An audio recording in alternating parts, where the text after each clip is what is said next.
My principles. In order to achieve my goal, I have principles that guide my actions, but these remain flexible and subject to my goal. No politics. As an individual, I do not advocate for parties or political candidates. Rather, I only advocate for legislation that protects people's rights in digital spaces. Avoiding culture war. I believe the current climate of the Western culture war undermines effective social organization. While taking no stance in this conflict, I condemn its divisive nature. I believe genuine listening and good faith dialogue are essential to resolving social challenges. I celebrate a diverse set of perspectives in the pursuit of my goal. No real-world interaction. I am by nature not revolutionary, not seeking to upend current systems or undermine democracy through technology.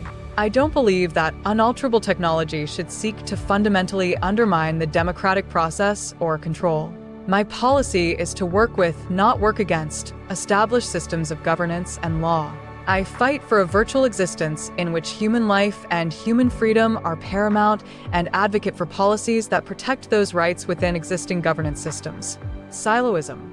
I believe the best way to enact freedom in virtual worlds is to build the tools for each community to moderate itself while preventing the creation of tools for global moderation. In practice, this means giving almost complete control of each silo to the owner of that silo, while still obligating them to avoid adopting restrictions of movement between silos as a condition. Privacy. I believe privacy matters, but only in as much as an invasion of privacy can be a danger to the individual. In the future, AI that knows a lot of us will be able to help us in a much more significant way than AI that doesn't. The unprecedented invasion of privacy driven by the convenience of these AI is what demands a movement to fight for human rights and privacy in this changing landscape. When it comes to privacy, my primary concern is that people will be afraid to be themselves on what increasingly becomes one of the most important parts of their life. Therefore, we fight for a future in which people feel free to express themselves online. The biggest threat caused by a lack of privacy is not that you'll be sold products you're interested in, but that you'll be afraid to speak what you believe is true for fear of consequences. Here are legitimate fears that would stop people being themselves. Fear of insurance/loan rate increases, identity theft, local law enforcement, federal law enforcement. You'll notice that two of these have to deal with law enforcement.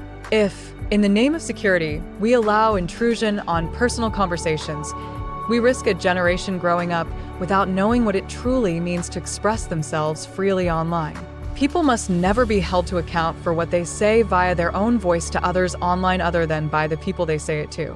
This maintains the same balance of power as physical life conversations, requiring somebody to speak up, rather than an AI to listen in, if we desire security. If we allow our private conversations to be spied on for our security, we will put ourselves at the mercy of those who may not have our best interest in mind. Innocuous data, such as what people are interested to buy, and other data that doesn't elicit legitimate fears does not need to be encrypted.